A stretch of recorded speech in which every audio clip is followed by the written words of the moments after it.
welcome to Tales of Honor Podcast, a podcast dedicated to telling the true stories of the Congressional Medal of Honor.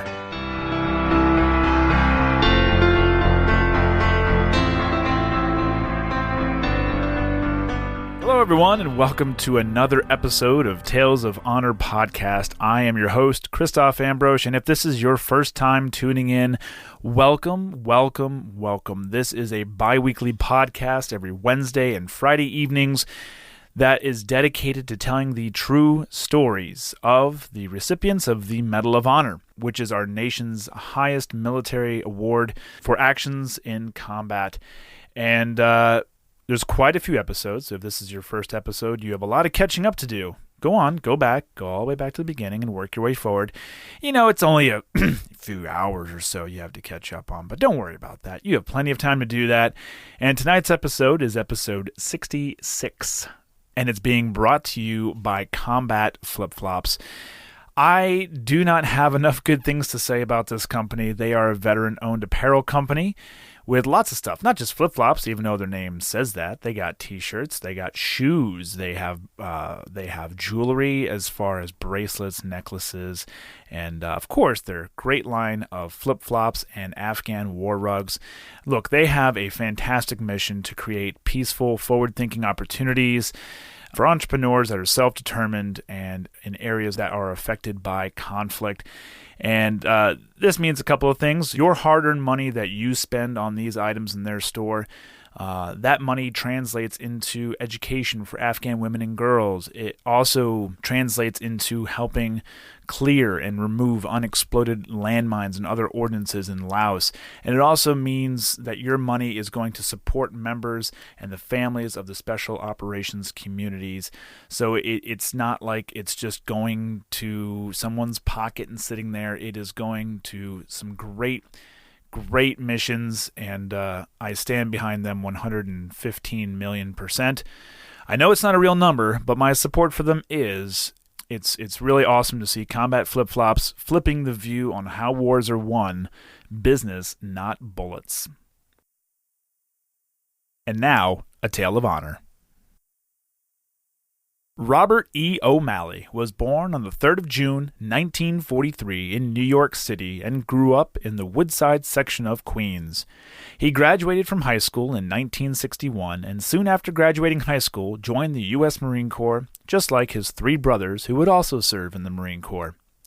Like many, Robert attended and completed recruit training at the Marine Corps Recruit Depot at Parris Island, and he then transferred to Camp Pendleton with the 5th Marine Regiment, 1st Marine Division. Before arriving at Okinawa with the 3rd Battalion, 9th Marines, Robert was promoted to Private First Class, and then about a year later was promoted to Lance Corporal, and then Corporal a few months later in November of 1963.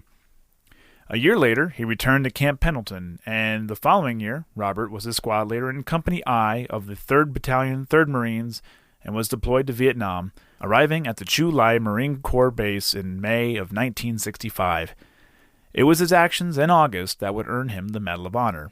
The citation reads, "For conspicuous gallantry and intrepidity in action against the Communist Viet Cong forces at the risk of his life above and beyond the call of duty while serving as squad leader in Company I, 3rd Battalion, 3rd Marines, 3rd Marine Division Reinforced, near An Quang Tu, South Vietnam on 18 August 1965.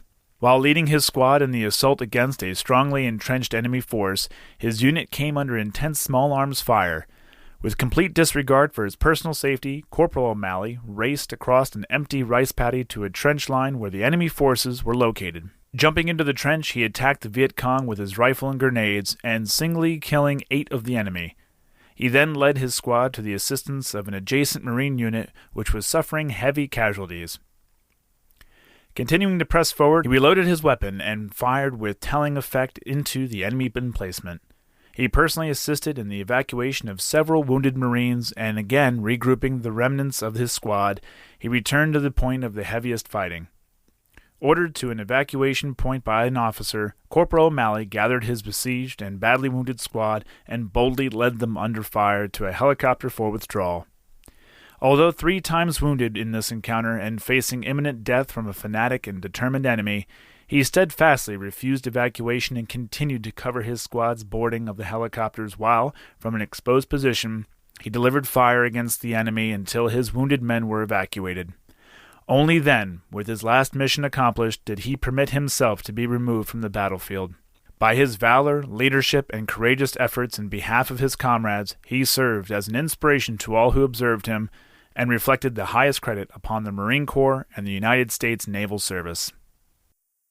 Robert was taken to Japan for treatment of his wounds, including the removal of fragmentation that had entered his lungs. He returned to Camp Pendleton at the end of the year as a sergeant and finished his time in the Marine Corps in April of 1966. On the 6th of December, 1966, Robert was flown to Austin, Texas on Air Force One, where he received the Medal of Honor from President Johnson.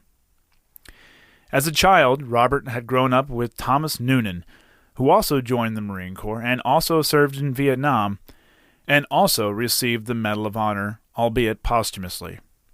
Robert stayed in contact with Thomas's family and visited with them every Memorial Day. Robert E. O'Malley was inducted into the New York State Senate's Veterans Hall of Fame in 2005. And that was a Tale of Honor. Thank you so much for listening to Tales of Honor podcast. And if you like this podcast, please be sure to leave a nice review, a good rating. Those are very important. And tell a friend. If you are telling your friends where they can listen to this podcast, be sure that you can tell them, hey, listen on Apple Podcasts. If you have an iPhone, it's already there on your phone. You don't have to download anything. It's a native app. You just got to search. They can search for Medal of Honor, Tales of Honor. Either one of those will bring this podcast up. I've tried to keep it as simple as possible. If they don't have an Apple device, you can tell them, hey, download Spotify. You're already listening to music on there. You might as well listen to the podcast on there too. All you have to type is Tales of Honor Podcast. That's it. Anywhere that you can listen to podcasts, you can really find this. You can also go to talesofhonorpodcast.com. You can also listen to it on Facebook. You can also listen to it on YouTube. There's literally no excuse to not listen to this podcast. If you have any questions or comments, you can send them to talesofhonorpodcast@gmail.com. And until next time, I'm Christoph Ambrosch. Thanks for listening.